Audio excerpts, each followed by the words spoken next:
Hi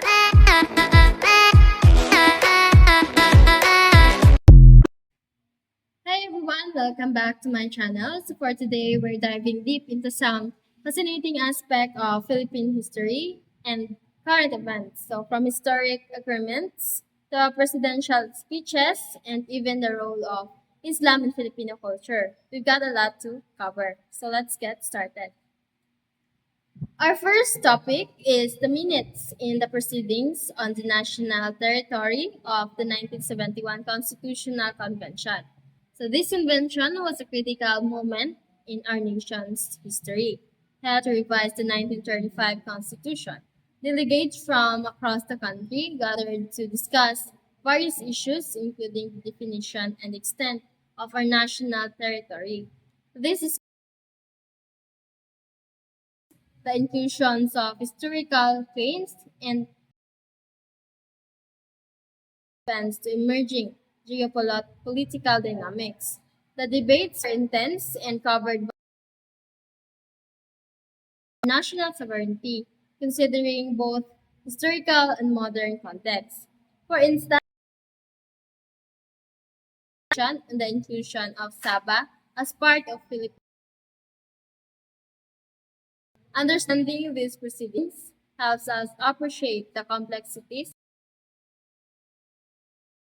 our national territory today. It also highlights the importance of having a clear and well-defined territory in asserting sovereign interest, especially in light of current issues in the West. Let's talk about the rule of Islam in the history. Islam has been an integral part of the Philippines, used by Arab traders and missionaries long before Spanish colonization. Trade, and social structures, particularly in Mindanao and Sulu.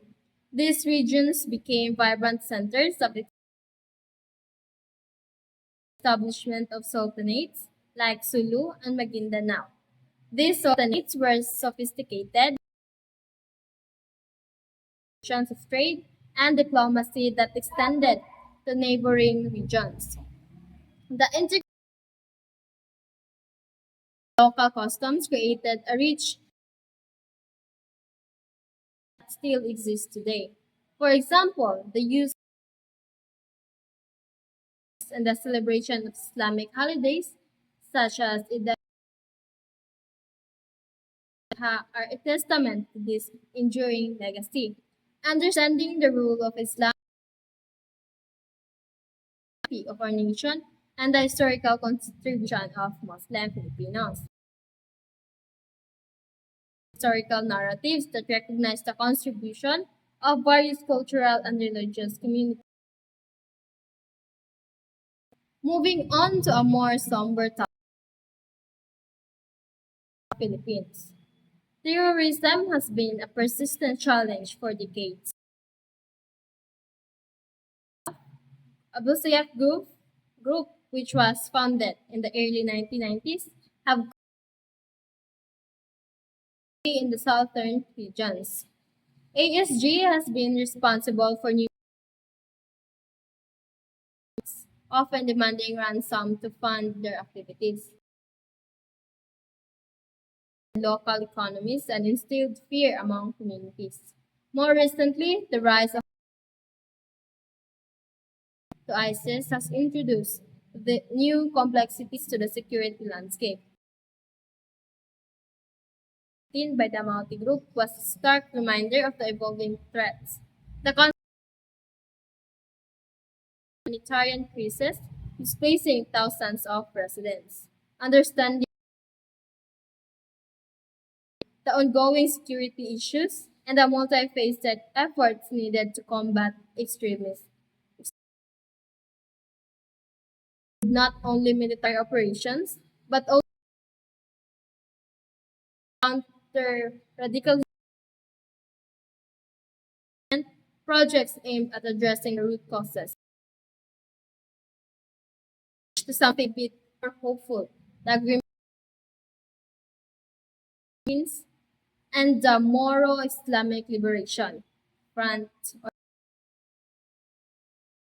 agreement mark a significant step towards resolving the long-standing conflict in Mindanao. The signed in 2014 aimed to address historical injustices and establish all the Bangsamoro Autonomous.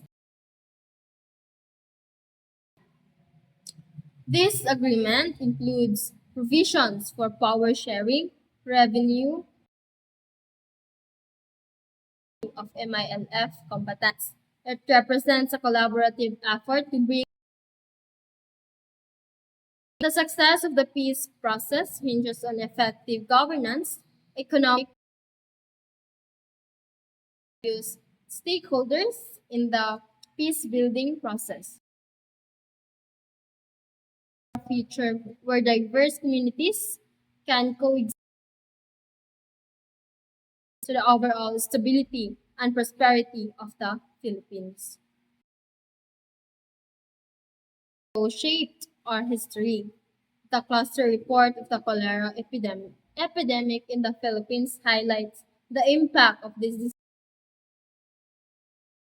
Cholera outbreaks have periodically affected the country, with significant outbreaks occurring in the 20th century. The report, including improved sanitation, access to clean water, and managing and eventually overcome involvement and international efforts. For instance, during the 1960s,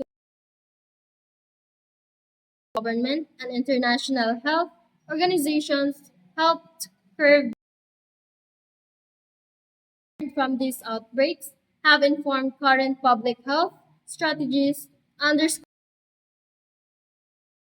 rapid response and community engagement in combating infectious diseases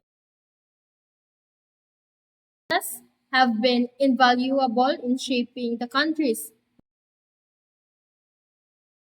the COVID-19 pandemic. Speak, let's review President Emilio Aguinaldo issued at February 4, 18 Aguinaldo, the first following the Spanish-American resistance Filipinos who yearned for self-determination. Although the war ended with the implement of American rule, he highlighted the Philippines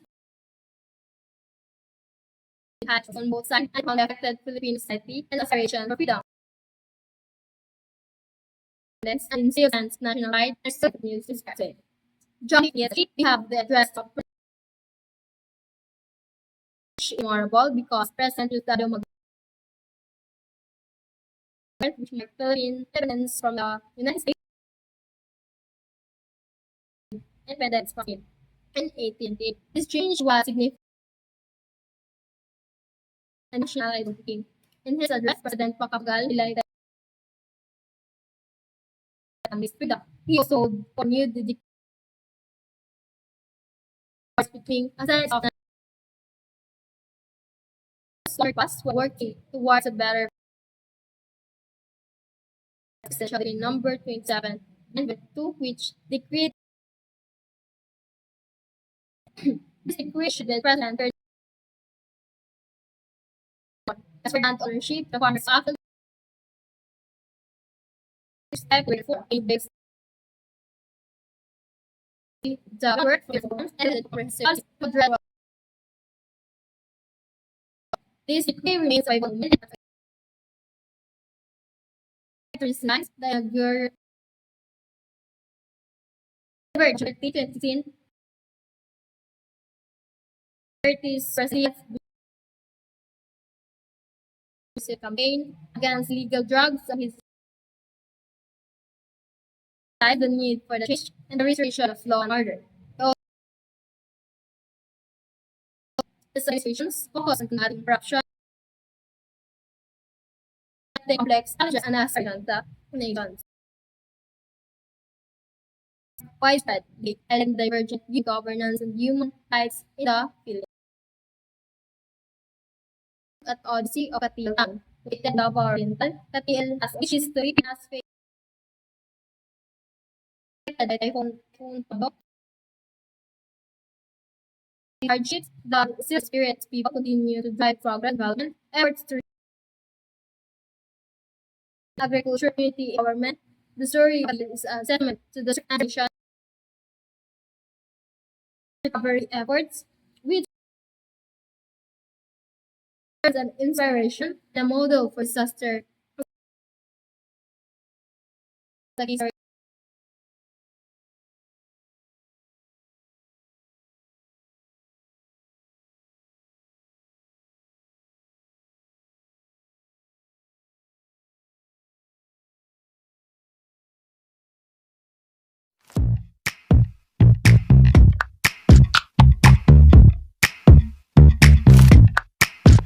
I was kissing you with my eyes open.